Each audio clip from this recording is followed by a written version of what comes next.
जय हिंद दोस्तों। उम्मीद है आप सभी एकदम बेहतरीन हैं। तो चलिए आज हम फिर अगले वीडियो को लेकर हाजिर हैं। देखिए, ये टॉपिक जो लोग पढ़ लिए हैं उनको यहाँ कुछ नया सीखने को नहीं मिलेगा। पढ़ लिए हैं तो भाई कहाँ से नया मिलेगा। तो चलिए स्टार्ट करते हैं इसको। देखिए, आज का टॉपिक जो है वो है क्या, जगत। ये जो जंतु जगत है उसको 10 संघ में बांटा गया है। उसका जो पहला संघ है यानी प्रोटोजोआ, आज हम इसी प्रोटोजोआ को पढ़ते हैं। इसके सामान्य लक्षण पढ़ेंगे, इसके उदाहरण पढ़ेंगे और यहाँ से क्या क्या क्वेश्चन पूछे गए वो पढ़ते हैं। तो इसके पहले आप जान लीजिए, ये जो प्रोटोजोआ नाम है, कौन सा नाम? प्रोटोजोआ। ये प्रोटोजोआ नाम आपका बना है दो शब्द से। किससे किससे? प्रोटोस प्लस जून। इसका मतलब होता है फर्स्ट। क्या होता है? फर्स्ट यानी प्रथम। और जून का मतलब होता है एनिमल, यानी ये प्रथम एनिमल है, यानी इसे आदिकालीन जंतु भी कहा जाता है या प्रथम जंतु। अच्छा, ये नाम किसने दिया प्रोटोजोआ? तो नाम आप लोग याद रखिए, गोल्डफस ने दिया। किसने? गोल्डफस ने। और इन सब की खोज किसने की थी? तो नाम याद रखिएगा, एंटोनी वॉन ल्यूवेनहॉक।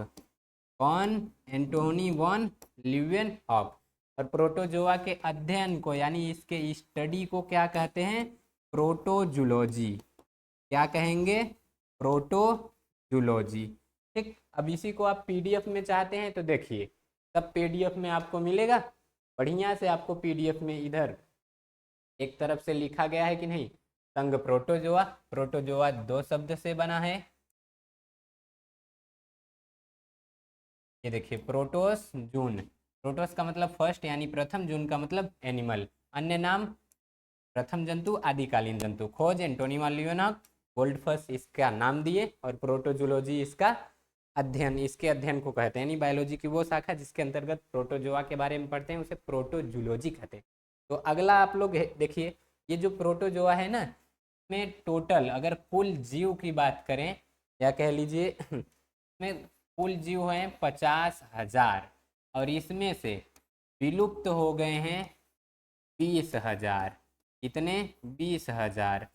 तो वर्तमान में बचे कितने हैं? शेष कितने हैं? 30,000, यानी 30 के। ठीक, ये जानते रहिएगा। अब इसके लक्षण में अगर आए तो आप लोग जानते रहिए, प्रोटोजोआ में जो भी जीव हैं वो सब के सब क्या हैं? एक कोश की, मतलब पूरी शरीर एक कोशिका की बनी रहेगी।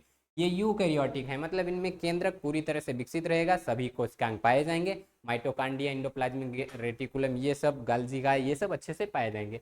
ये सूक्ष्मदर्शी, मतलब ये बहुत छोटे होते हैं। इन्हें नग्न आंखों से देख, मतलब स्पष्ट देखना कठिन है, वैसे तो देख ही लेंगे। अभी आपको चित्र दिखाएंगे।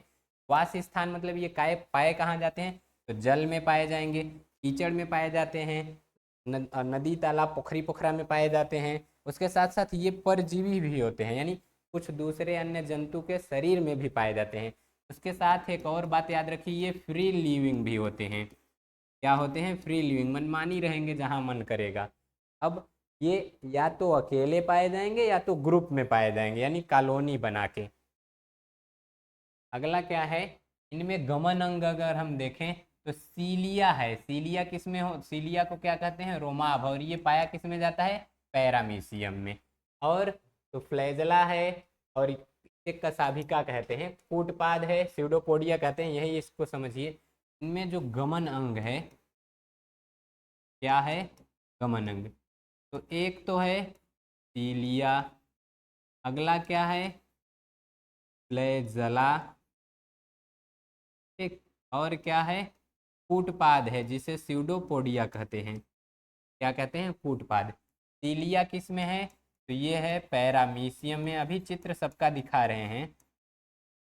पैरामीशियम, बता दो एक, बताओ जी। ठीक, पैरामीशियम।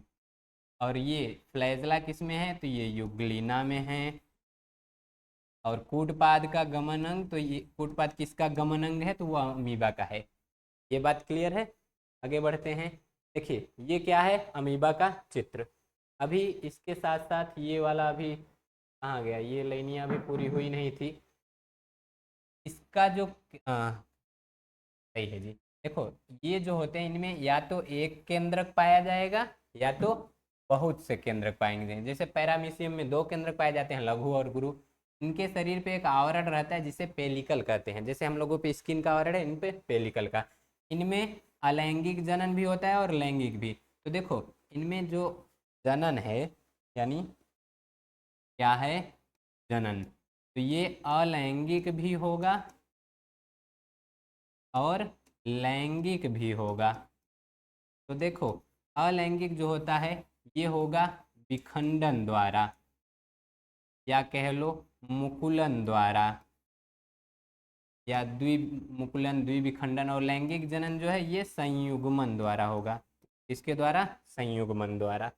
और इसके बारे में आप लोग ये भी जानते रहिए, अगर इसमें पोषण की बात करें तो सब के सब क्या हैं, विषम पोषी हैं। विषम पोषी मतलब कुछ मृतोपजीवी हैं, कुछ परजीवी हैं और कुछ परपोषी हैं।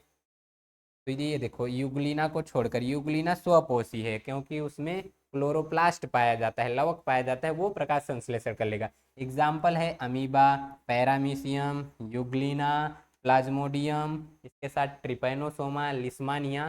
तो चलिए आपको सबका चित्र दिखा देता हूँ। देखिए, ये है अमीबा, खूब दिखाई दे रहा है। इसके बारे में जानते रहिए, इसका आकार अनियमित होता है। कैसो बना दीजिए कुछ और कह दीजिए वो क्या है, अमीबा। लीजिए, ये क्या बन गया, अमीबा।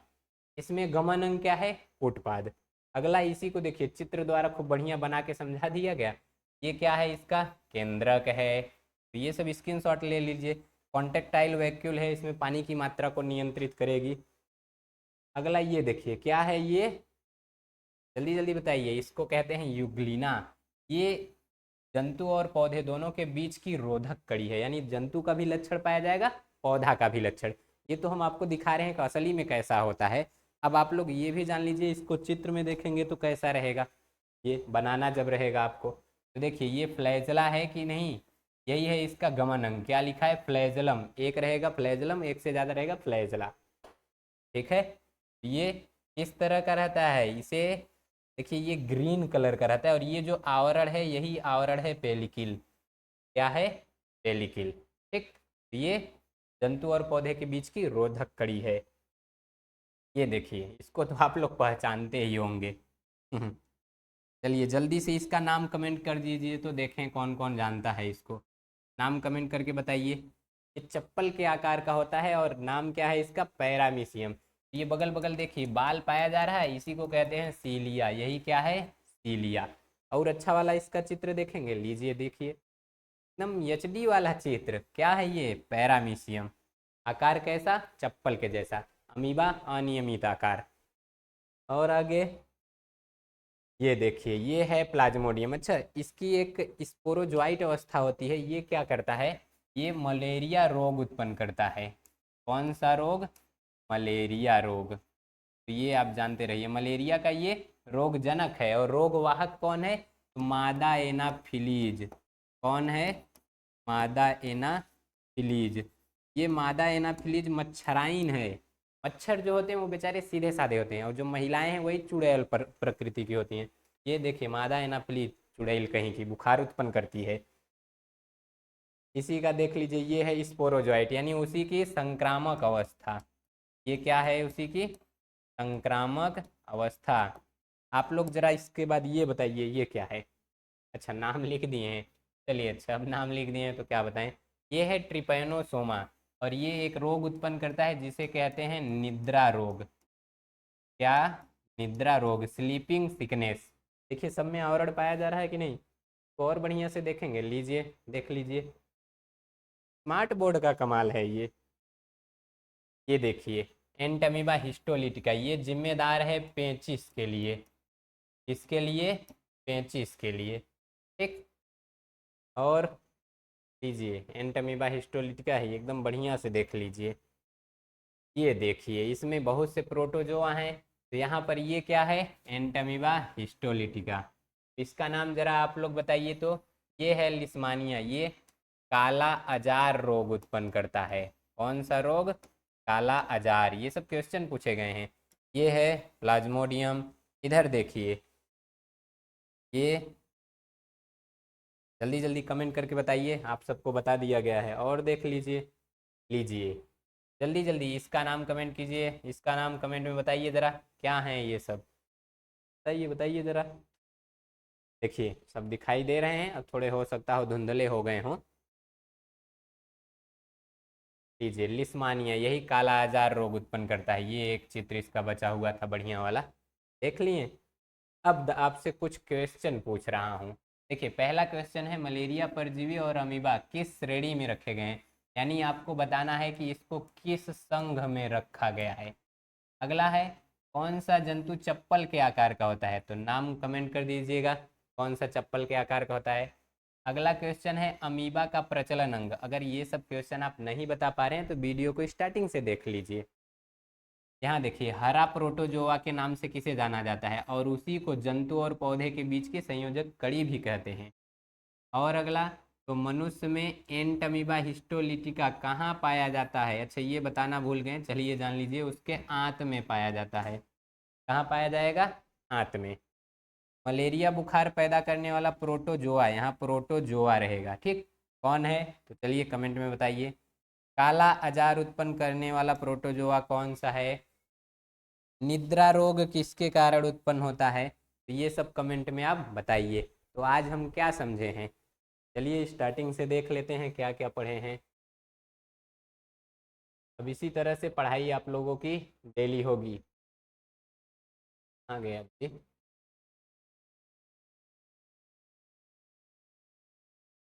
देखिए सबसे पहले तो बताया गया कि आज का टॉपिक क्या है, फिर आगे उसी में क्या बताया गया, ये जो प्रोटोजोआ है उसका सामान्य परिचय दिया गया कि ये नाम किसने दिया, खोज किसने की, किस शब्दों से बना है।